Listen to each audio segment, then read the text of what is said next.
Hi guys. Hi guys. Hi guys. Welcome back to another episode of Travel with Shami. Guys, welcome back to another episode of Travel with Shami.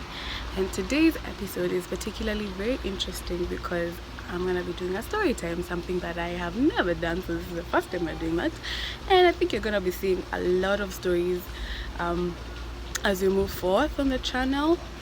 But I hope you guys are gonna enjoy that. Please don't forget to subscribe if you haven't. If you're new here, thank you so much for clicking. Please subscribe, share, leave a comment, and let's engage. Let's learn from each other, even as I take you through this journey of Sharon exploring the world. Yeah, so today I'm gonna be talking about my trip to the US for the first time, because I think this is something that is rarely talked about, and it's one of those trips that if you've not planned well in advance, friend, you're about to have it hard. Anyway, so I started planning for this trip like 2 months before the actual trip, because I wanted to book for my flight way in advance, because usually if you wait until last minute, the flights usually spike up, because there's demand, so it only makes sense. So I started looking for my flights early, but unfortunately I didn't have all the money that I needed to pay for the flight. So I dragged and eventually I think I paid for my flight like 2 weeks before or 3 weeks. Yeah, so lesson number one: if you can, please just book the flight for yourself. Just go to any airline that you're interested in and book directly with the airline. Caution, unless you have like a very reliable site, just don't, because a lot of scammers out there, and our website will look very legit and you're gonna pay, but your money is just like you're paying money to some shell tourist agency. Yeah, so you wanna pay your money to a source that you know is credible. You don't want to pay your money to some website. Yes, it's cheap, but you don't even know if your money is actually going to the flight or just some scammer out there, yeah, so what I would recommend, lesson number one that I learned, is that do it yourself if you can. You can use agents to pay, but usually like the quotations that I was getting, they were charging me more than 100,000, 50k, 80k more than what I'm supposed to pay for the actual flight. Like when you go to the airline's website, you find, for instance, like I used Ethiopian Airlines and I paid 124,000 Kenyan shillings, and the quotations I was getting from the agents, and mind you, these are different agents, 119, 195, 250, and it's the same plane. Like, what? Even if it's a service fee, that's too much. And if I can just do it by myself, why not? It's literally just going to the airline's website, making a reservation. Like Ethiopian Airlines, you can actually pay even in Kenyan shillings. You just pay online with your debit card or your M-Pesa. Yeah. Or you can even go to Ethiopian Airlines offices in Nairobi and just like make the deposit after you've already booked online. It's easier, but you can just like go to the offices and just like do everything there. So for me, I found it more convenient to just do it by myself rather than being exploited in a way. But if I have the money, it's easier. You don't have to think about anything. Then the other lesson I learned is that you have to shop early. So depending on where you're going and the time that you're going, or the time that you're coming to the States, like I was coming during summer, you want to pack for summer.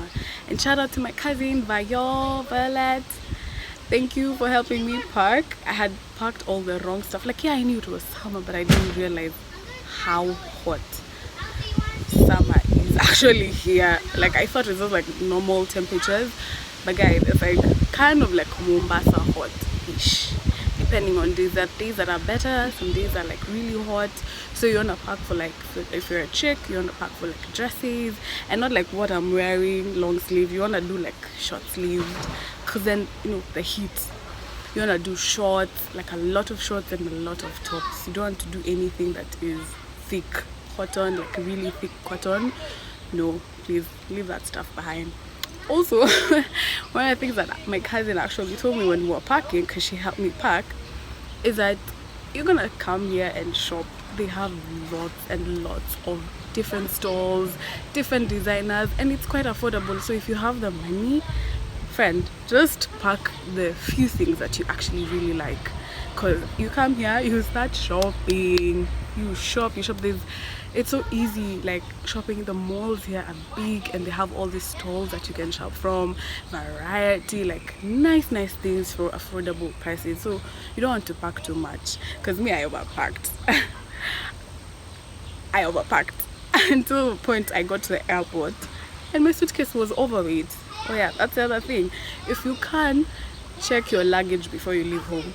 Otherwise, you'll get to the airport and they'll ask you to pay more money. And it's a lot. It's not like 200 shillings. No. 15,000. 15,000.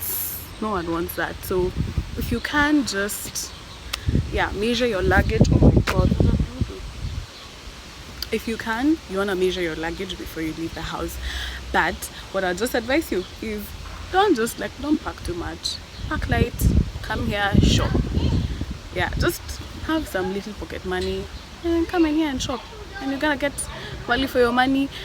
And well, I'll come to it like later in the video. I'm gonna tell you the things I've liked about the States and the things that I've not liked about the States. But right now I just want to give the lessons that I've been able to learn. So packing, pack light, measure your luggage if you can, and pack according to the season that you're going to the States. If it's summer, pack for summer. If it's winter, you want to pack for winter. If it's fall, you want to pack for fall. Then after that, you can always buy clothes for the next season. Yeah, then the other thing is that oh yeah, so I booked my flight. I've told my friends. I'm excited. We've done like a mini farewell thing. My friends did for me a surprise. Oh my God, I love you guys. Thank you.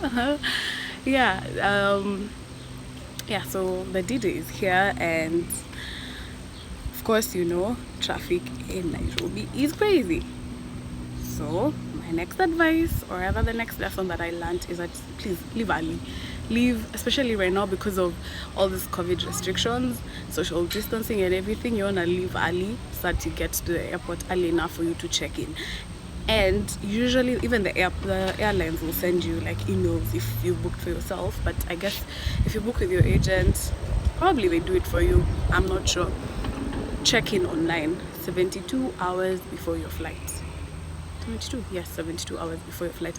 Check in online, because this saves you time when you get to the airport. The only thing you have to do is just like go get your luggage measured and then like send it in, then you're good to go. But if you don't check in, there's like a whole other queue where you need to go and check in like physically. So you just check in online. It's very easy. Airline, and then they have like, I'm sure each airline like has their way of doing it, but it's very straightforward. It's not rocket science. So check in online. Leave home early because of traffic.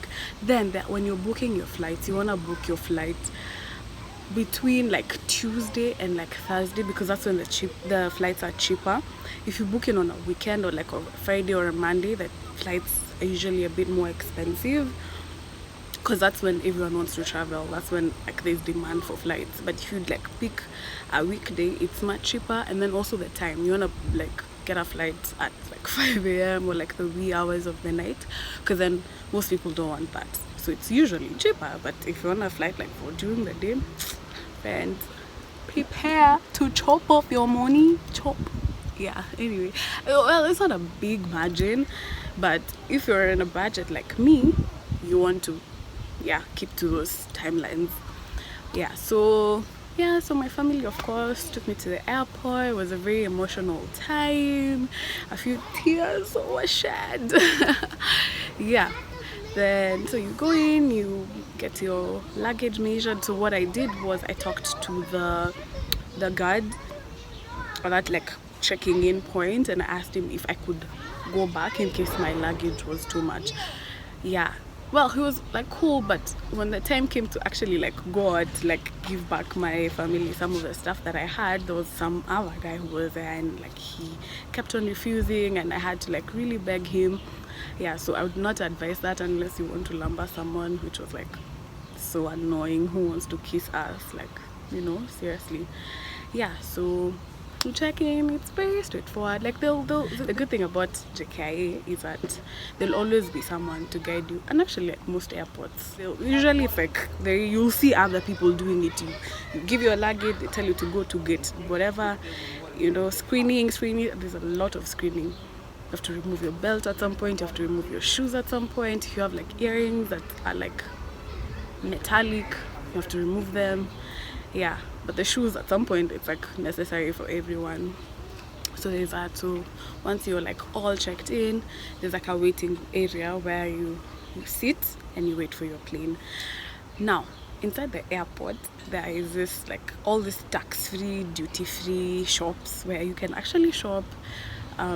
Yeah, and everything is untaxed. So there's shops for all, especially also depending on the country that you're going. Because I remember when I went to Tunisia, the airport was like humongous. It was massive. It had all the designers you can think about in this world, and it's duty free. So I mean, you can imagine the prices, right? And then so like, yeah, you could just like go in and shop. But for Kenya, of course, the variety is not that much. Yeah, so if you want to like shop, just like it's quite affordable, I think, because I bought a shirt for my nephew, like this Kenyan shirt with like it's like Hakuna Matata with like animal prints and all that. And I remember I bought it for, I think it was around 800. And I'm sure if you like, you go, of course if you go to like Combo or something, it would be cheaper. But if you go to like a proper designer shop, not designer but like those shops in town, it would probably be the same amount or even more. So it was okay. So you go, you wait, and then eventually you board the plane. So one thing you have to know, of course, and they tell you all these things at the airport, you have to know the door you're supposed to get in through. It's written on your ticket. So yeah, so you have to know that. You have to know the time that your flight is coming. I mean, it's supposed to leave, and usually you'd start boarding like 30-40 minutes before, sometimes even an hour, depending on the how busy the airport is. Yeah, so I was going with Ethiopian Airlines. So what that means is whatever airline you're using, so if it's Ethiopian, you have to use have to connect rather through that particular country. So if Ethiopian Airlines, you connect through Ethiopia, so Addis Ababa. If it's Qatar Airlines, you have to connect through Qatar, so I think that could be Doha or something. If it's like British Airways, you have to connect through UK. So depending on the airline that you use, it means that you're gonna have a connection, a layover in that particular country. So for me it was Ethiopia. And so the weirdest thing happened, guys. Gosh, I had the longest flight. We get in, it was a smaller plane because then I was going to Ethiopia, to Addis, to connect now to the main flight that would take me all the way to the States. So it was a smaller plane and it didn't have a lot of people, so we just sat two of us, but the seat was like a 3-seater, so it was quite comfortable. And then it's like 5 a.m, so I think I was out sleeping like most of the time, hence why I didn't even record that part. Yeah, so when we're about to land in Addis, the pilot says it's raining in Addis and we can't land, so we have to circle around until the weather clears for us to be able to land. So as we were thinking, oh yeah, so it's gonna take a couple of minutes and we land, boy, we were in for a surprise. We circled around Addis 5 times, like 5 times. You're just like going, not landing. Eventually the pilot decided that we were supposed to go back to JKIA. So at that point I'm just like, what does that actually mean? Does that mean that I go back to Kenya and then like they have to plan for another flight for us, or like do we get to the airport and then wait? Like, I had no idea. And remember, this is the first time I'm even flying through Ethiopian Airlines, so I really don't know. So but of course you can't do anything, so you just wait to get more direction. So we go back to JKIA, we stay in JKIA. We landed at some, what should I even call it? We landed at some landing spot. And this is like not close to where usually like you'd board the airplanes from. It's just like some random place. It looked like a warehouse or something like that. So we stayed there for 2 hours. And do you know the worst part, guys? I was on my periods. 2 hours. god, I'm feeling sick, I am cramping, I'm bloated, I'm feeling like I'm coming down with a fever. It was bad. It was bad. I'm emotionally stressed. I'm emotionally downcast. I am so confused of all about life. And sometimes it will just come that I should. Number 2. If you can, well, at this point I don't even know if it's lesson number 2. Whatever lesson it is, if you can, please avoid at all cost traveling when you're on your periods for girls. But it's manageable if you have like a smooth flight. But no, like you never know these things. Like me, I didn't know until the weather was bad and we could not land and we had to come back for 2 hours. You know, thank God I actually had some painkillers, so I took that and I kind of started feeling better. So mind you, we've stayed for 2 hours in JKIA again, and then of course we used time to come back to Kenya, and then now eventually they clear us for takeoff to now go to Addis. And at that point, you never really know, because the weather could actually change on your way there. But yeah, luckily it wasn't. So thank you for intruding in my video. So we go back.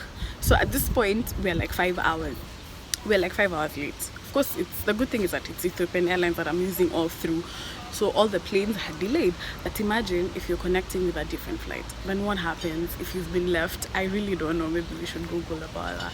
But I was lucky enough that I was using Ethiopian Airlines, so all the flights are delayed. So we get there, we are running around the airport, we're so late, telling us, oh, you have to hurry. Once you're done with all like the clearance, the check-ins and whatnot, they tell us we still can't take off because the weather is still bad. So now we have to wait again for like another, I don't know, 1 hour or more. I think it was even more. I'm just like, what is happening? Why is the devil trying to attack me like this? Am I not supposed to go to the States, man? I've been looking forward to this flight, to this trip. I think from last year? Actually, not even last year, 2020. And it's here, but there are all these things that are beyond my control that are happening. But at the same time, I'm just like, wow, God, please, take control. I'm praying for a good flight. Of course, at that point, I'm just like texting my family and they're interceding on my behalf, and I'm just there praying, telling God, take control, clear this weather. I'm gonna reach my destination safe and sound, and everything will flow. So yeah, for a believer, then you know how these things go. So yeah, so eventually we were cleared to take off, and we took off. My flight was actually 28 hours, supposed to be 28 hours, but it took longer than that because of all the delays that happened due to the weather. And so the other connection that we had was Lome. I think I said it right, Lome, Togo, right? So what happened was we landed in Togo, but we're not allowed to leave the flight. We're not allowed to leave the plane.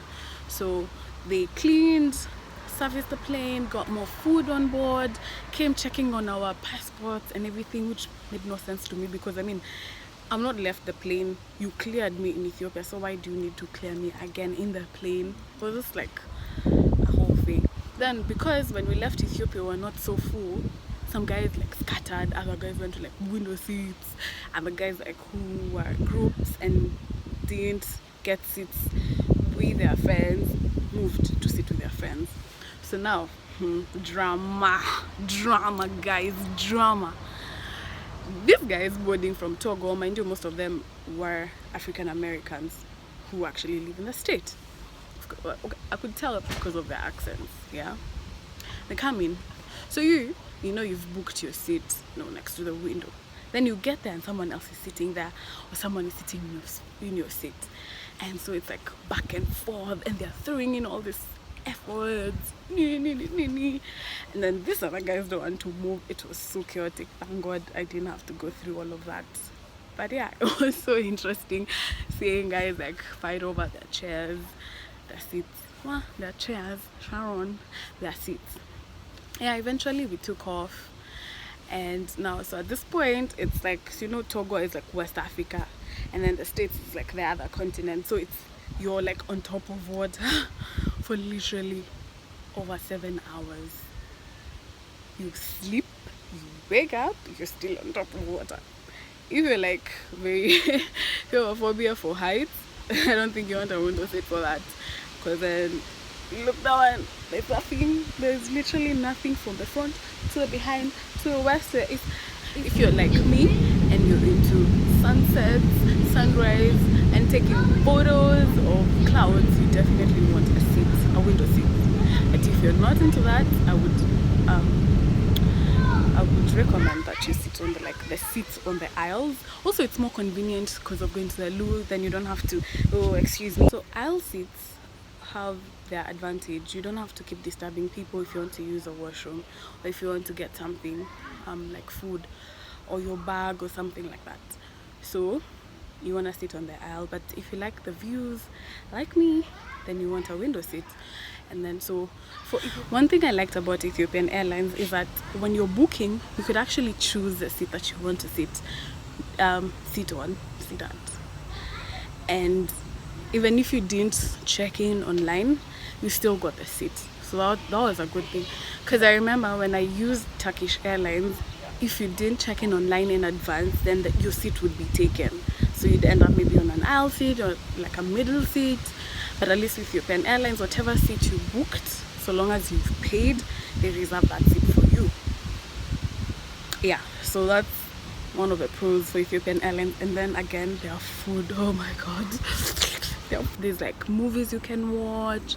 There's so you get like all these earphones, and then you can recline your seat. There's like an AC, so if you're feeling hot, if you're feeling cold, you can do that. What else? Yeah, the toilets. Ethiopian airline toilets, oh my god, I embarrassed myself. I'll never forget that. So first of all, it's not like a door where you like either pull or like push. It's like, I don't know how to explain. So like it's like it moves to the side and to the side. So if you don't know, you'll end up like pushing it to this side, and it's actually towards this side. So it was a bit embarrassing because like guys are seated there and you're trying to figure out, am I supposed to push on this side or push on this side? And then I made a mistake. This is very embarrassing. I can't believe I'm actually saying this on air. I forgot to lock my door at some point. Guess what happened? Someone came. So if you don't lock your door, it doesn't like, so when you lock it, there's a light that comes on there, like a red light. So it means there's someone inside the loo, the toilet. If you don't do that, then it's green, so it's like it's empty. So I forgot. I'm there, easy doing my business. Then someone came and pushed the door. Mind you, just outside the door, there are people sitting there. I don't know if anyone saw me, and if they did, I never went back. I was just like, you know what? I'm gonna hold it, because I'm not about to face those people. You're not gonna see my face again. Yeah. Anyway, so we flew. Then we've landed in New York, JFK. Did I remember to check my itinerary? Okay, I knew where I was gonna land, right? And I knew I'd check out from this particular terminal, but because of how our plane was like so super late, I was supposed to land at 8 p.m, right? But I landed at 5 a.m. This is like what, over 5 hours of being late. And mind you, for like Ethiopian Airlines, you can pay for internet in the plane, but I didn't, because I didn't see the need, and also it was a bit costly for me since I was working on a budget, so I didn't pay. But you can, I would advise at least, so they charge you depending on hours. So if you have money, you can pay at least for 1 hour, and then don't use that 1 hour until when you're about to land, so that at least you have a form of communication with whoever is coming to pick you up, right? So I didn't. So we've landed in JFK, and I'm like, oh my god, how am I supposed to communicate with the person who's supposed to come and pick me up? And I start panicking. But then I realized there's Wi-Fi. Thank God there was Wi-Fi. And that's the other good thing about the US. Everywhere you go, there's internet, there's Wi-Fi everywhere. If you're in the bus, there's free Wi-Fi. In the train, there's free Wi-Fi. In the malls, in the train station, in the bus stations, in the malls, everywhere, literally everywhere you go, there's Wi-Fi. So you can always have a way to communicate with people. So yeah, so of course I called my relative, the one who was supposed to come pick me up, and we talked, and I told them I was about to go through the immigration process, which is another story.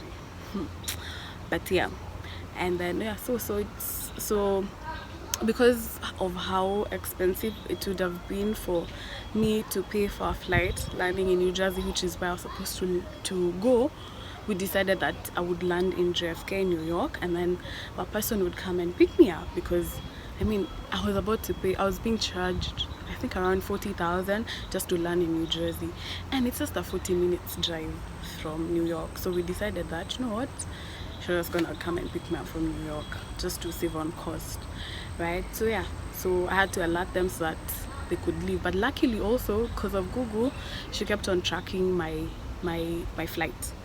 Apparently you could do that, I had no idea. So you can give someone your itinerary, like the plane number, and then they can track it online on Google. So that's what she did. So she knew when we were about to land, so she left the house and headed out for New York.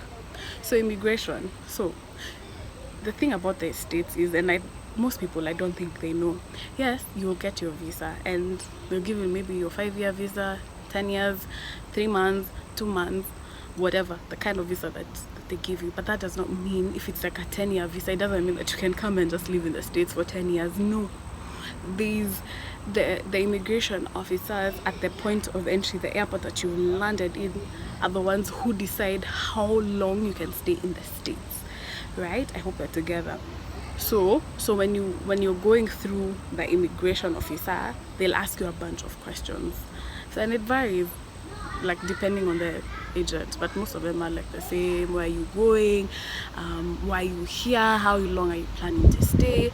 So once, depending on how you answer those questions, that's how they determine how long you're gonna be allowed to stay, like how long they'll stamp on your passport, how long you're going to stay. And usually the maximum you'll get is 6 months. Like you can't stay here beyond 6 months if you have like a tourist visa, or like a, yeah, usually tourist visa. If you have like a work permit, then it depends. Maybe the work permit will be like 2 years, 5 years, I don't know. Yeah, but if it's a tourist visa, you can't stay more than 6 months. You have to leave the country and then now maybe come back some other time, right? So, and sometimes if they don't like you, or like if they feel like you're not being straightforward, they can actually send you back. The next flight, they will put you up and tell you to go back. Sometimes they'll even give you 2 weeks, yet your visa is like 5 years. It's quite crazy. Yeah, so you go. That's, I think I'll just do like another video like later, so be on the lookout if you want to know and understand more about the immigration process in the States, because it's very complicated, and if you don't know, you might actually get into trouble with these guys, and they can even cancel your visa. And you know, if you have like a visa cancellation from the States, which other country will accept you? Which I don't think so, right? So yeah, so I got in, did my whatever, my questions, and yeah, I was cleared. So I left, and I remember opening the doors of the airport and breathing my first breath of the New York air. Oh my god, I'll never forget how it felt. I don't think I can explain, but guys, I felt amazing. Not the air, it was quite humid actually, but just like knowing that, oh my god, I am in the US, you know, it's my dream come true.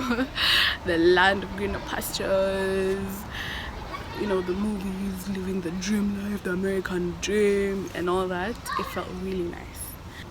So the other thing that I forgot to check is the terminal that I actually landed at, because with the flight delayment, of course that was gonna change, but I didn't think about it, neither did my aunt. So I'm outside, I'm telling her I'm at pickup. So before I go outside, I'm like, I'm at pickup point B, so just like come and get me there. Then she's like, even me, I'm here, I can't see you.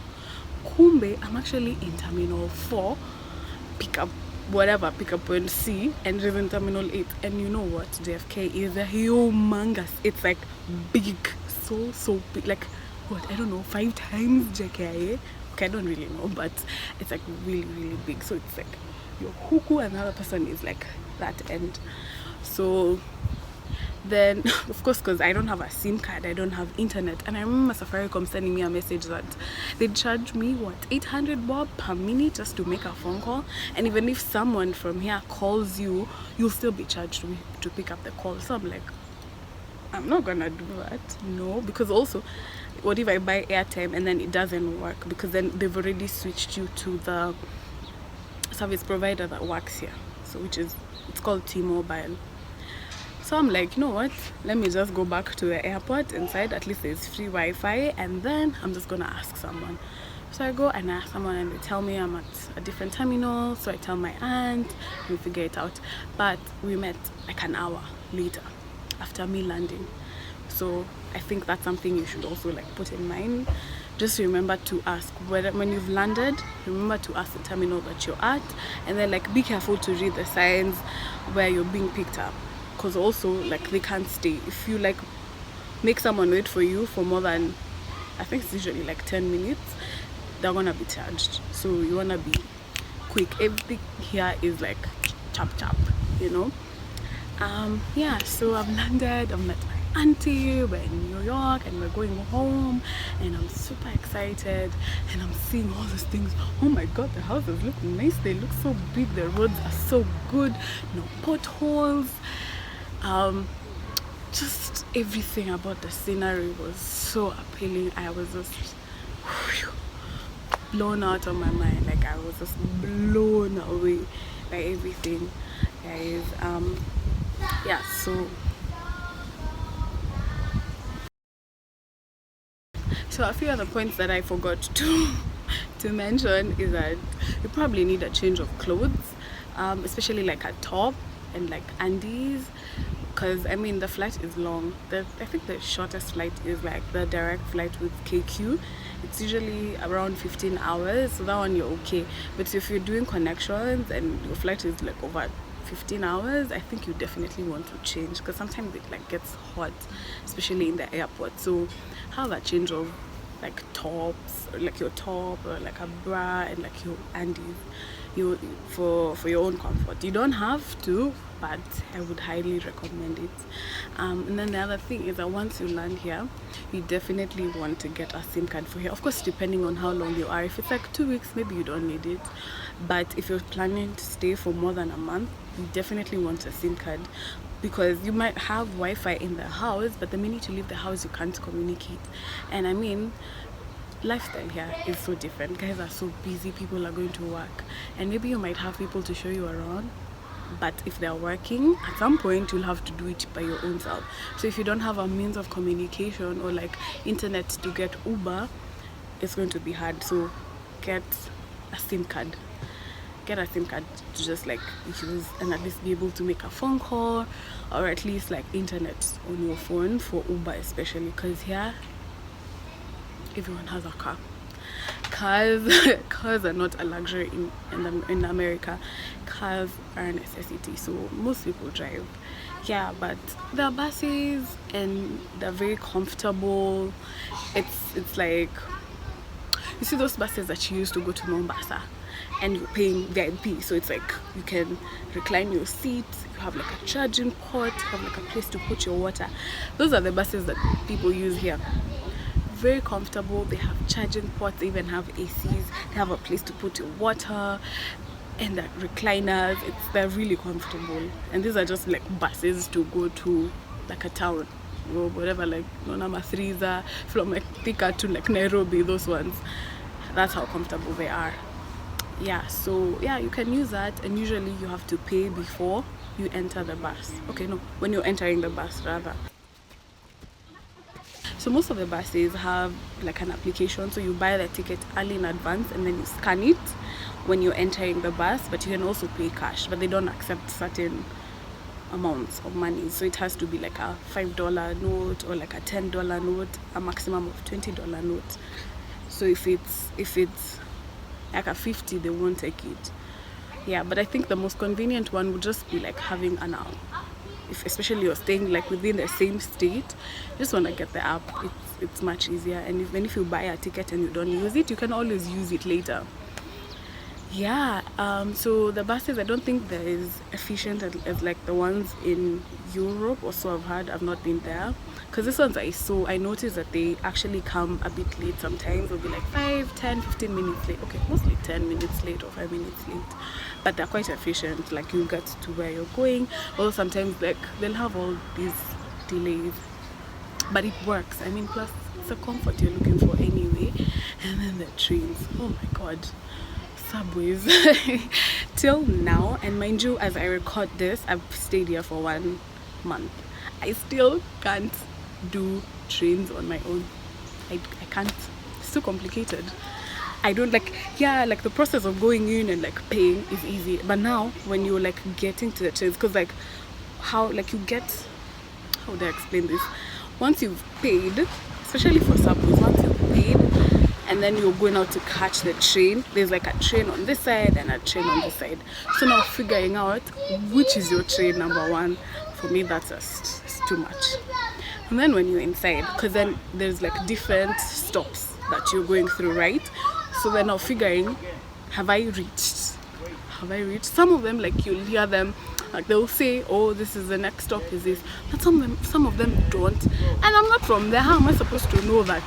You know, if I'm going from Nairobi to like Mombasa Road, nitajuaje nimepita Langata, nitajuaje nimepita South B or something, right? Watch out for my next video where I'm gonna be talking about things that you can do in New York and things that you can do in Massachusetts, even as you tour around if you ever find yourself here. And I bet you're gonna love these videos because your girl travels and she's got quite a bit of news. Don't forget to leave me a comment and let me know what you would want me to share on this platform concerning my trip and my vacation here in the US. Places you'd want me to visit or things you'd want me to share about. Yes, don't forget to subscribe to my content if you like it, share with your friends and leave a comment. See you on the next episode of Travel with Shami.